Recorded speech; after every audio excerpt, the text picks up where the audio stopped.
Nous allons lire à partir du verset premier. Nous allons lire ensemble. Au chef des chantres, des fils de Corée, sur Alamoth, cantique. Dieu est pour nous un refuge et un appui, un secours qui ne manque jamais dans la détresse. C'est pourquoi nous sommes sans crainte quand la terre est bouleversée et que les montagnes chancellent au cœur des mers. Quand les flots de la mer mugissent, écument, se soulèvent jusqu'à faire trembler les montagnes. Il est un fleuve dont les courants réjouissent la cité de Dieu, le sanctuaire des demeures du Très-Haut. Dieu est au milieu d'elle, elle n'est point ébranlée. Dieu la secourt dès l'aube du matin. Des nations s'agitent, des royaumes s'ébranlent. Il fait entendre sa voix, la terre se fond d'épouvante. L'Éternel des armées est avec nous, le Dieu de Jacob est pour nous une autre retraite. Venez, contemplez les œuvres de l'Éternel, les ravages qu'il a opérés sur la terre. C'est lui qui a fait cesser les combats jusqu'au bout de la terre. Il a brisé l'arc et il a rompu la lance. Il a consumé par le feu les chars de guerre. Arrêtez et sachez que je suis Dieu. Je domine sur les nations. Je domine sur la terre. L'Éternel des armées est avec nous. Le Dieu de Jacob est pour nous une autre retraite. Amen. Vous pouvez reprendre place. Bien-aimés dans le Seigneur, ce texte, ce joyau que nous trouvons dans le livre des psaumes, nous appelle à faire confiance à Dieu. À la lecture de ces versets, les fils de Corée démontrent une confiance qu'on pourrait décrire comme une confiance indéfectible, une confiance indéniable en l'Éternel des armées.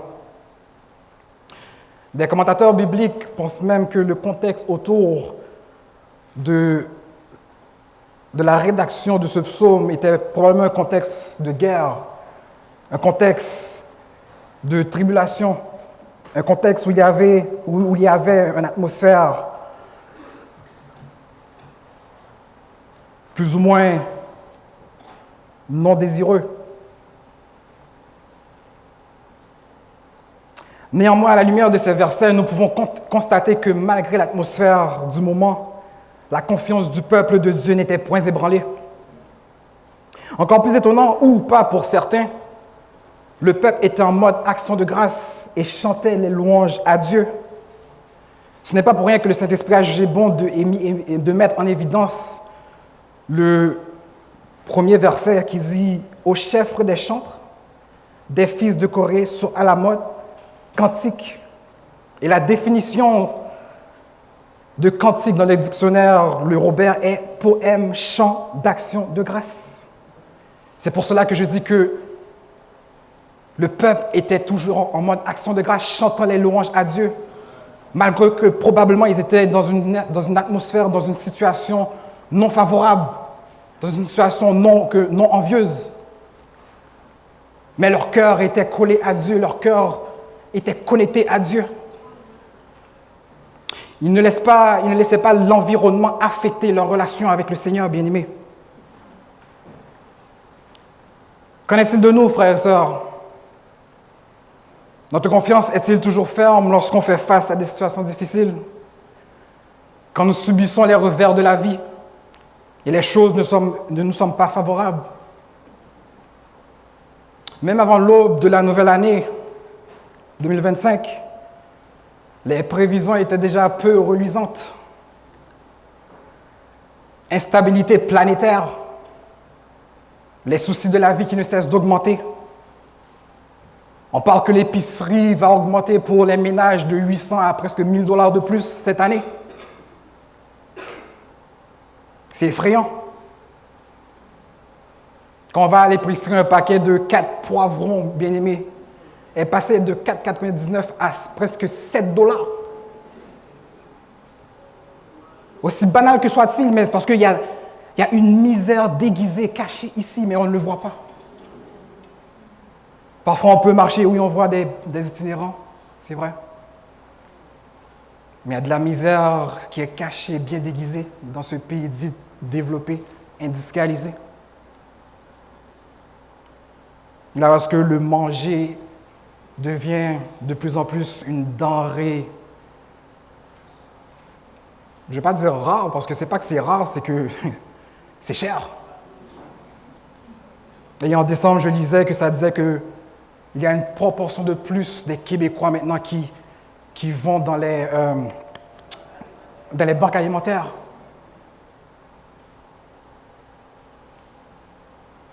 Est-ce que notre confiance reste toujours ferme face à cette situation-là, face à ces pronostics-là? Mais laisse-moi te rappeler que le Dieu qui t'a permis de passer à travers 2024, c'est ce même Dieu qui sera avec toi tout au long de 2025, bien-aimé. Il n'y a rien de mauvais à faire des projections pour le futur. Mais ultimement, nous, chrétiens, nous comptons sur la providence de l'Éternel des armées. La parole déclare, ceux-ci s'appuient sur leurs chars, ceux-là sur leurs chevaux.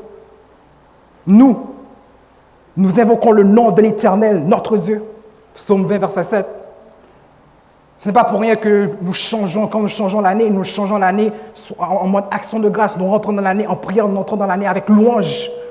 Parce que nous remettons déjà la nouvelle année entre les mains du Seigneur, car nous ne savons pas qu'est-ce que la nouvelle année va nous réserver. Il y a beaucoup de projets dans le cœur de l'homme, dit Proverbe. Mais c'est l'Éternel qui dirige les pas. En effet, lorsqu'on s'appuie sur Dieu, c'est parce qu'à quelque part, nous reconnaissons la légitimité de sa souveraineté et de sa puissance sur nous, ses créatures, et sur la création. Puisqu'à reconnaissance de cette vérité, nous acquiescions qu'il, Dieu, a plein pouvoir d'agir quand il veut, comment il veut et quand il veut.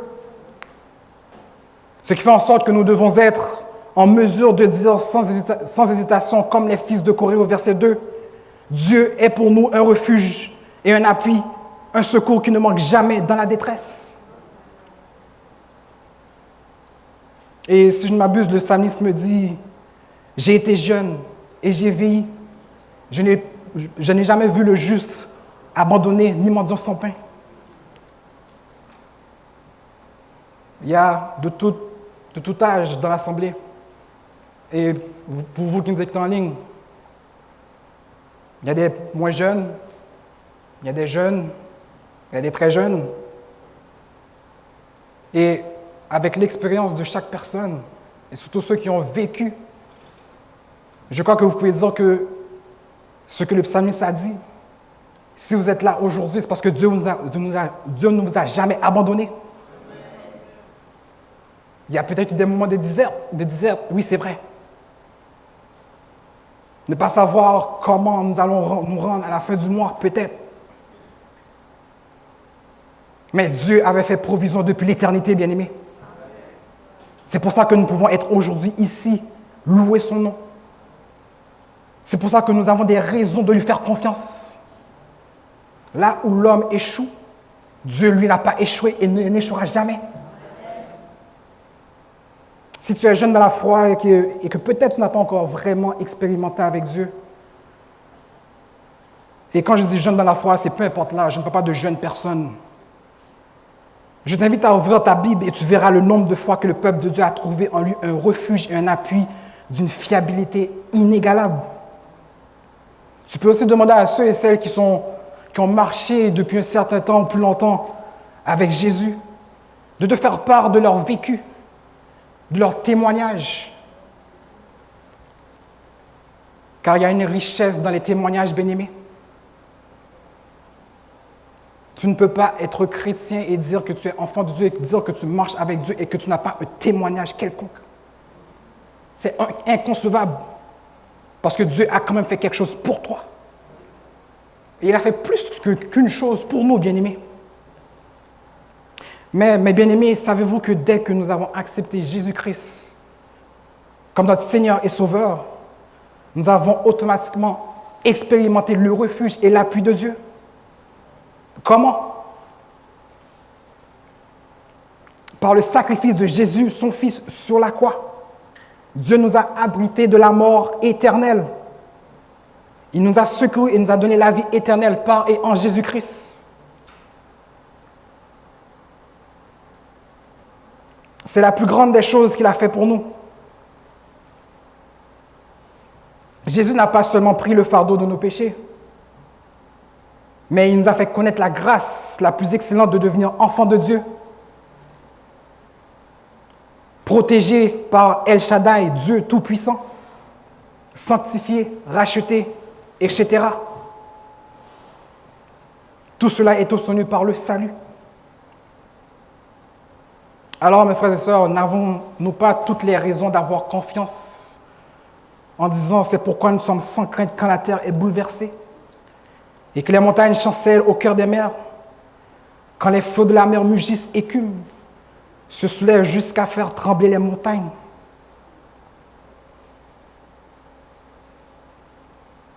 Est-ce que la parole dit que c'est facile? Non. Est-ce que je laisse peut-être entre les lignes dire que c'est facile? Détrompez-vous. Non. Ce n'est pas que c'est facile, mais c'est parce que nous avons Dieu avec nous qui rend la chose possible de passer à travers. Il est vrai qu'il y a des situations, des épreuves, des nouvelles, et j'en passe, qui sont troublantes. Mais étant enfants de Dieu, nous ne devons pas nous laisser troubler. Pourquoi? Parce que nous avons un Père céleste qui est assis sur son trône, qui demeure en contrôle même dans les situations les plus chaotiques. Ce qui devrait davantage nous encourager et nous sécuriser, c'est que le Dieu que nous servons n'est pas un Dieu qui agit seulement à distance. Il ne reste pas seulement sur son trône dans les cieux et regarde et il agit. Non. C'est un Dieu aussi qui agit dans la proximité. C'est un Dieu qui agit dans nos vies même, qui est avec nous tous les jours. Et la Bible le prouve à plusieurs reprises. Mais je vais seulement vous nommer deux exemples. Rappelez-vous du peuple d'Israël lors de l'Exode dans le désert. Malgré que le peuple a connu la grâce d'être sauvé et que Dieu les a fait sortir de l'esclavage, le peuple a péché. Le peuple n'a pas toujours été droit. Le peuple a même rendu Moïse n'est pas rentré, n'a pas vu la terre promise, à cause que le peuple était tellement quelque chose. Oui, à sa part de responsabilité, Moïse, mais le peuple aussi était un peuple qui était, quand je peux dire, je vais dire encore, tête chargée. Mais néanmoins, mais la parole nous déclare que durant le jour, il y a une colonne de nuée qui guidait le peuple. Dieu en action. Et durant la nuit, il y avait une colonne de feu, non seulement qui guidait, mais qui éclairait le peuple. Dieu visiblement en action, qui guide, qui éclaire, qui protège même. Quelle personne, lorsqu'il verra une colonne de feu et puis va s'avancer vers la colonne de feu? Non. C'est une forme de protection aussi. Et nous avons aussi Daniel et ses compagnons dans la fournaise ardente. Voyez-vous, Dieu ne fait rien pour rien. Le roi Nebuchadnezzar avait passé un édict pour dire que toute personne, au son de la trompette, devait s'incliner et adorer la statue qu'il avait faite de lui-même. Mais ces jeunes gens-là, ces Hébreux-là, parce qu'ils avaient la conviction que le Dieu qu'ils servent, c'était le véritable Dieu. Et ils n'ont pas compromis leur foi. Et ils ont dit non. La trompette a sonné. Tout le reste du monde se sont agenouillés, se sont prosternés. Mais eux, ils ont fait le choix, le bon choix. Ils sont restés debout. Pourquoi? Il y a plusieurs raisons. Ils sont restés debout parce que non seulement ils avaient la conviction en Dieu, mais ils représentaient aussi Dieu. Alors, dans Daniel 3, versets 24 et 25, il dit « Alors le roi Nebuchadnezzar fut effrayé parce que ils ont amené ces jeunes gens-là au roi, parce que comme si, bien entendu, il y a eu des colporteurs qui disaient comme, mais il y a ces trois Hébreux-là. Ils ne sont pas prosternés lorsque la trompette a sonné. Et le roi Nebuchadnezzar a fait chauffer la fournaise ardente. Je crois que le texte dit 7 fois, si je ne m'abuse. Ou enfin, un nombre de fois de plus. La fournaise ardente était tellement chaude, tellement brûlante que les personnes même qui avaient pris ces jeunes gens-là, les avaient liés pour les jeter dans la fournaise. Leurs vêtements, le texte nous dit, leurs vêtements se sont brûlés, étaient brûlés. Pensant que c'était fini, pensant que le roi avait exercé son plein pouvoir. Mais arrivé, là, il regarde dans la fournaise ardente et le texte nous dit, alors le roi Nebuchadnezzar fut effrayé et se leva précipitamment. Il prit la parole et a dit à ses conseillers, n'avons-nous pas jeté au milieu du feu 3 hommes liés? Il répondit au roi, certainement, au roi. Il reprit et dit, eh bien, je vois 4 hommes sans lien qui marchent au milieu du feu et qui n'ont point de mal. La figure du 4e ressemble à celle d'un fils des dieux. Il y a des situations, bien-aimés, Dieu lui-même va marcher devant toi. Il y a des situations que tu vas vivre dans ta vie que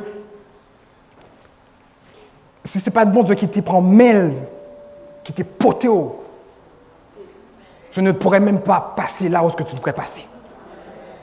Dieu a jugé, non seulement comme c'est pour sauver ses enfants, pour sauver comme ces 3 Hébreux-là, mais il a montré au roi Nebuchadnezzar, tu penses que tu es un roi qui est tout puissant sur la terre, je vais te montrer qui est le roi des rois.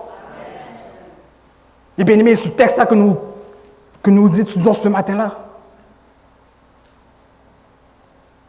Et donc, comme c'est le titre que d'ailleurs j'ai besoin de mentionner, qui dit « Fais-lui confiance, car Dieu est le même hier, aujourd'hui et éternellement. » Ce texte-là veut nous faire réaliser que c'est ce roi-là, c'est ce Dieu-là que nous servons. Oui, il y a des fois que Dieu va agir à distance. Il y a d'autres fois même qu'il va se déplacer. Il va vous transporter. Il va vous porter même. Et nous connaissons tous l'histoire de l'homme qui a dit, qui disait comme ça, « Oh Seigneur, je croyais que tu allais marcher avec moi. » Mais comme il y avait deux paires de traces de pas dans le sable. Mais à un moment donné, c'est seulement comme une paire de pas, de pieds. Mais le Seigneur a dit, mais là où est-ce que tu étais rendu, tu n'avais même plus de force. Tu n'étais même plus capable. C'est moi, je t'ai pris sous mon dos. Je t'ai transporté. Je t'ai amené. Les barricades que tu ne pouvais pas passer, je les ai défaites pour toi. J'ai volé par-dessus les pièges qu'on t'a tendus.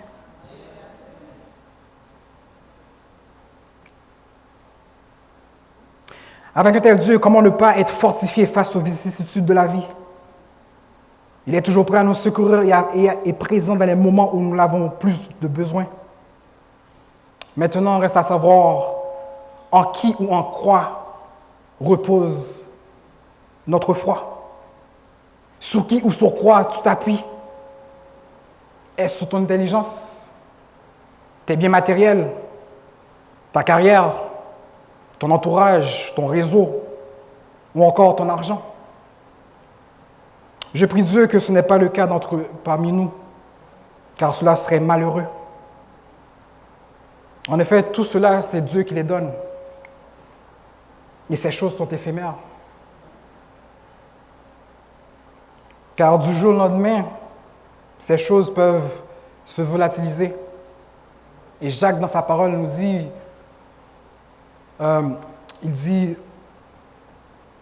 il y a ceux qui font des plans, allons par-ci, par-là, allons de telle ville, allons trafiquer, allons faire comme c'est du commerce. Mais ne remettant même pas ces projets-là à Dieu. Parce que notre vie n'est qu'une vapeur. Aussi rapidement qu'on peut apparaître dans la vie, aussi subitement aussi qu'on peut disparaître. L'argent, la connaissance, notre réseau. Oui, c'est des choses qui viennent complémenter, qui viennent donner un certain confort, un certain aide à notre vie. Mais si notre espérance sont en ces choses, nous sommes les hommes et les femmes les plus malheureux. Et ce n'est pas ces choses-là que le texte d'aujourd'hui nous dit de nous appuyer dessus. Le texte nous dit de nous appuyer sur Dieu. Le texte nous dit de nous appuyer sur celui qui a donné sa vie pour nous. Celui que jusqu'à présent ne nous a pas laissé dans la disette. On peut passer à travers la disette, mais notre destination n'est pas la disette. Notre destination est dans la patrie bienheureuse en haut, dans la nouvelle Jérusalem. Qu'est-ce qu'on goûte ici comme les choses qui sont bien, qui sont agréables? C'est un avant-goût de qu'est-ce que nous allons goûter dans le ciel, bien-aimés. Alors pourquoi mettre notre espérance dans les choses ici-bas? La parole nous dit, les trésors de la terre, les choses comme ça, la rouille les atteint. Un jour, la valeur que ces choses-là ont, ça passe. Mais celui qui était là depuis la fondation du monde et qui sera là après le monde, est celui-là que nous devons apprendre à mettre notre confiance et s'appuyer dessus, bien-aimés. L'auteur de ce chant en créole, je vais essayer de le traduire après, avait compris qu'avoir Jésus était plus important que tout. Le chant nous dit « Moi plutôt gain Jésus passer gros l'argent. Moi plutôt pour lui passer m'ta riche tout le temps. Je préfère avoir Jésus à la place d'avoir de toutes les plus grandes sommes d'argent du monde. Je préfère l'avoir lui que d'être riche en tout temps. » Et ça continue, moi plutôt gain Jésus passer plus belle caille. Je préfère avoir Jésus à la place d'une très grande, une belle maison. Plutôt les guider moins dans toute bagaille. Vaut mieux que Jésus te guide dans toutes choses. Et le refrain, le cœur dit, passer pour m'tawa dans un grand pays, à la place que je sois roi dans un grand pays. Les péchés m'ont fait me souffrir. Lorsque ton péché te fait souffrir, le fardeau du péché. Piton gain Jésus passer toute bagaille. Vaut mieux que j'ai Jésus à la place de toute chose. Le monde t'a jamais capable que le monde pourrait jamais donner. L'auteur de ce chant avait compris. Je ne sais pas exactement sur quel peut-être un verset ou un texte l'a inspiré. Mais la correspondance avec le psaume 46, je trouve qu'il y a une correspondance assez palpable. À quoi bon pour un homme de gagner le monde et de perdre son âme, nous dit la parole. Et lorsqu'on ne comprend pas la dimension, lorsqu'on ne comprend pas qui est Dieu, qui est Jésus, et on arrive, et on voit ce chant-là, mais vas-y, mais pourquoi je dois avoir Jésus à la place de toute chose?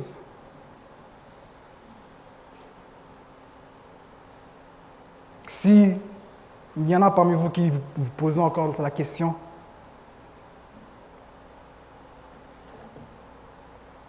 retournez dans la parole. Repassez en votre cœur tout ce que le Seigneur a fait pour vous. Combien de choses que vous et moi, nous avons perdues et que là où nous sommes aujourd'hui, nous avons gagné beaucoup plus que ces choses.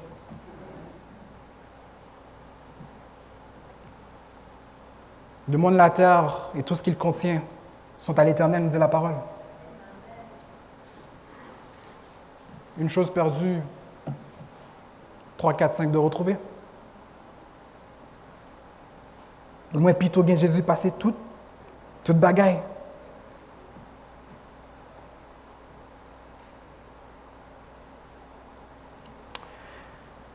On continue, verset 5. Il est un fleuve dont les courants réjouissent la cité de Dieu, le sanctuaire des demeures du Très-Haut. Dieu est au milieu d'elle, elle n'est point ébranlée. Dieu la secourt dès l'aube du matin. Des nations s'agitent, des royaumes s'ébranlent. Il fait entendre sa voix, la terre se fond d'épouvante. Et en préparant le message, dans cette Bible-là, qui a des commentaires bibliques, j'ai trouvé ça très intéressant et ça m'a permis d'apprécier encore plus ce psaume. Je l'ai lu à maintes reprises. Je crois que c'est le deuxième psaume que ma mère a voulu m'apprendre à inculquer depuis que je suis tout jeune. Le premier, c'était le psaume 23. Majoritairement, beaucoup de parents apprennent ces psaumes-là à leurs enfants quand ils sont en bas âge. Le premier, c'était le psaume 23, et puis le second, si je ne me trompe pas, c'était le psaume 46. Mais en lisant le commentaire biblique, par la grâce de Dieu, l'Esprit a conduit cette personne qui dit « Le fleuve de Dieu représente le cours continu de sa grâce, de sa gloire et de sa puissance au milieu de son peuple fidèle. Ce fleuve, source de vie pure, prend sa source en Dieu le Père, en Dieu le Fils et Dieu le Saint-Esprit. Il coule du trône de Dieu et rafraîchit constamment les croyants, tant ceux qui sont sur la terre que ceux qui sont au ciel. La bénédiction la plus significative de ce fleuve est qu'il permet à Dieu de se manifester au sein de son peuple. Et continue, l'Éternel des armées est avec nous. Et honnêtement, je me suis toujours posé la question, il est un fleuve dont les courants réjouissent la cité de Dieu. Je suis comme, ok, je le lisais, mais il y a le sens.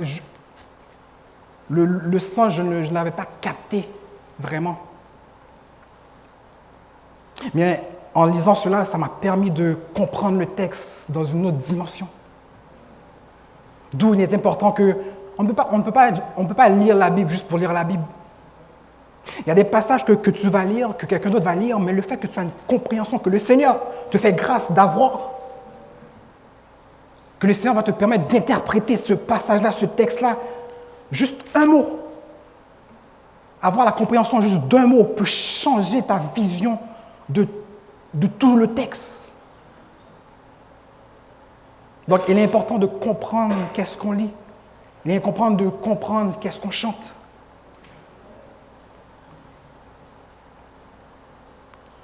En d'autres mots, lorsque nous avons Dieu le Père, Dieu le Fils, Dieu le Saint-Esprit au centre de nos vies, nous n'avons rien à craindre des turbulences autour de nous. Les nations sont actuellement agitées, n'est-ce pas? Ce n'est un secret pour personne. Mais le fait que l'Église possède cette source, ce fleuve de vie qui ne tarit jamais au milieu d'elle, elle est capable de tenir debout et d'être vainqueur face aux tribulations, bien-aimés.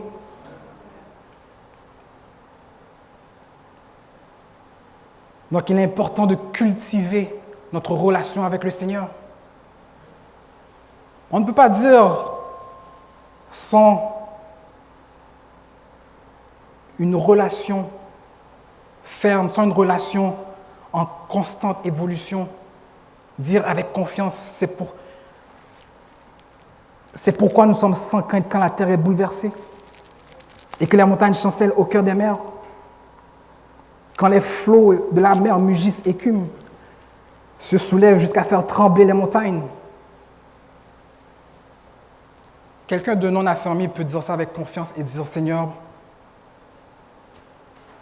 je ne vois pas devant moi, mais je te fais confiance, j'avance. Non.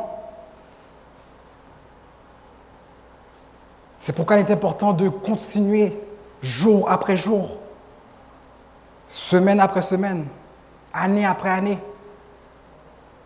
de nourrir la relation que nous avons avec le Seigneur, de nous abreuver dans cette source. C'est imagé, mais lorsqu'on parle comme c'est d'une source, d'un fleuve, on pourrait même dire l'océan, de toute façon, l'océan ne pourrait jamais contenir, ne peut pas contenir l'amour, la puissance que Dieu a réellement.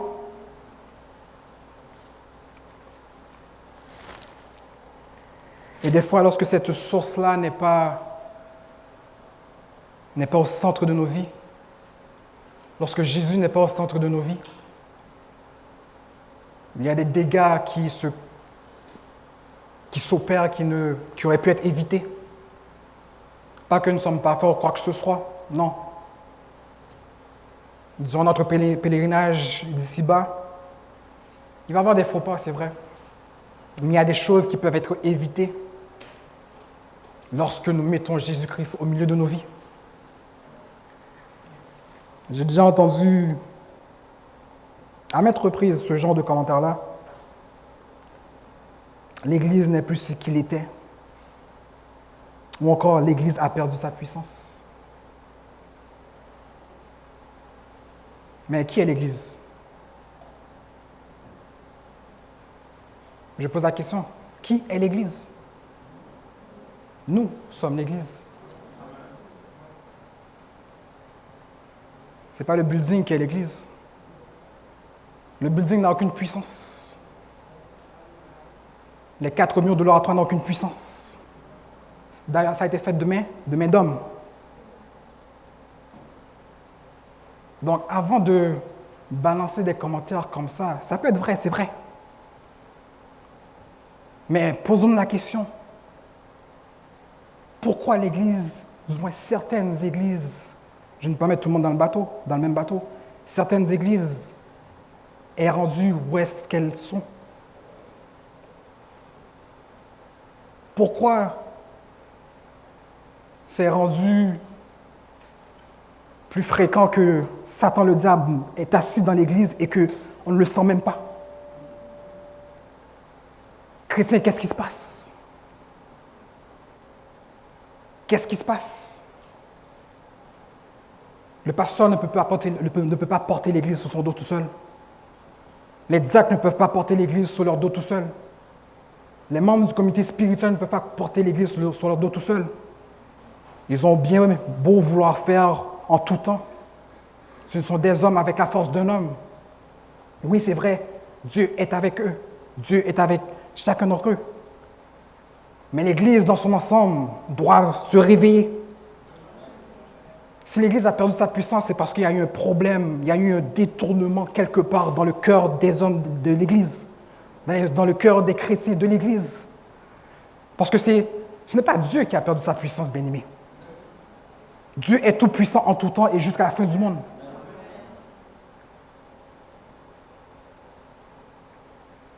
Et si nous mettons notre confiance dans les choses ici-bas et que nous ne fixons pas les yeux sur Jésus, nous allons laisser l'Église physique, bien que je parle. Et on n'est pas appelé à cela. Nous sommes des bâtisseurs. Nous sommes des architectes. Le grand patron, c'est Dieu, c'est Jésus lui-même, c'est vrai. Mais les ouvriers, c'est nous.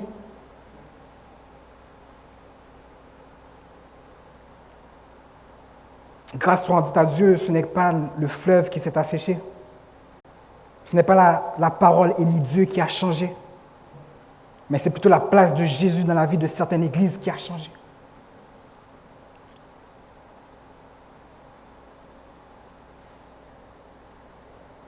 Verset 10, arrêtez et sachez que je suis Dieu. Je domine sur les nations. Je domine sur la terre. L'Éternel des armées est avec nous. Le Dieu de Jacob est pour nous une autre retraite. Je ne sais pas dans quel combat que tu te trouves en ce moment ou quelle situation qui te rend la vie dure. Mais en 2025, chaque fois qu'un problème veut s'installer devant toi, déclare avec foi, déclare avec puissance et dis dans le nom de Jésus, problème, arrête et sache que c'est l'Éternel qui est Dieu. Il domine sur les nations, il domine sur la terre, alors il domine sur toi aussi, problème. Et dans le nom de Jésus, je serai plus que vainqueur, que tu le veuilles ou non, que nous serons plus que vainqueurs par celui qui nous fortifie, par celui qui nous sanctifie, par celui qui nous a lavés, par celui qui nous transporte. Problème, arrête. Tribulation, arrête. Tristesse.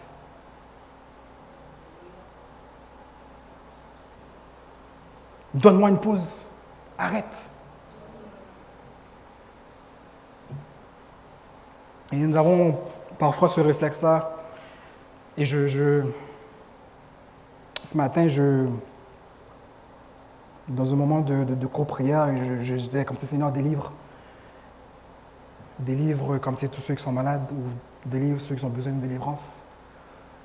Et puis cette pensée-là m'est venue dans la tête, qui me dit, on a ce côté humain-là, que lorsqu'on parle de délivrance, lorsqu'on demande la guérison, une délivrance par rapport comme c'est une maladie, c'est automatiquement pour nous, c'est qu'on est guéri complètement. Ah oui, le Seigneur nous a fait grâce, on est délivré. Ce n'est pas tout le temps vrai. Il y a un aspect de la délivrance, c'est parce que le Seigneur te permet de vivre avec ta maladie, à travers ta maladie, sans que tu ne puisses être amorphe.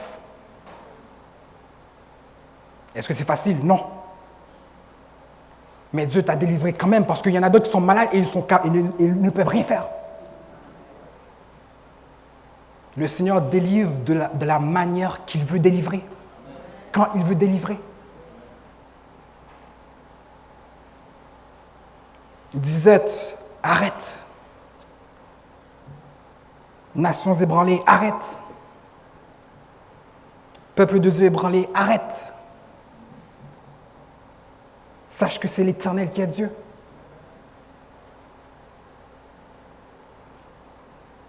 Ne sois en point ébranlé, et je vous laisse avec ce verset. Ne sois en point ébranlé, car il est avec nous. Celui qui a déclaré dans Ésaïe 43, le verset 2. Si tu traverses les eaux, je serai avec toi. Et les fleuves, ils ne te submergeront point. Si tu marches dans le feu, tu ne te brûleras pas. Et la flamme ne t'embrasera pas, dit l'Éternel des armées. Bien-aimés, que le roi de gloire, le Seigneur des seigneurs, puisse être notre rempart pour cette année et pour le restant de notre vie. Si il y a eu un recadrage de la position et de la place de Jésus dans nos vies, pensons et agissons afin de le remettre au centre de nos vies. Car le texte le dit lui-même, vu que le fleuve est au milieu de la cité, elle n'est point ébranlée. Lorsque le fleuve de Dieu, le Christ, est au milieu de ta vie, il te donne la capacité de faire face aux tribulations, de faire face aux problèmes, de faire face aux déceptions, de faire face aux imprévus. Avec une fermeté, avec calme, avec sagesse. C'est lui seul qui peut faire ça. Aucun autre ne peut faire ça. Personne ne peut faire ça pour toi. Sauf Dieu lui-même, bien-aimé. Que Dieu nous soit en aide. Que Dieu nous fortifie. Que Dieu nous conduit. Que Dieu nous restaure. Que Dieu nous sanctifie. Que Dieu nous rende joyeux malgré que nous sommes dans la tempête. Que la paix de Dieu vous soit. Amen.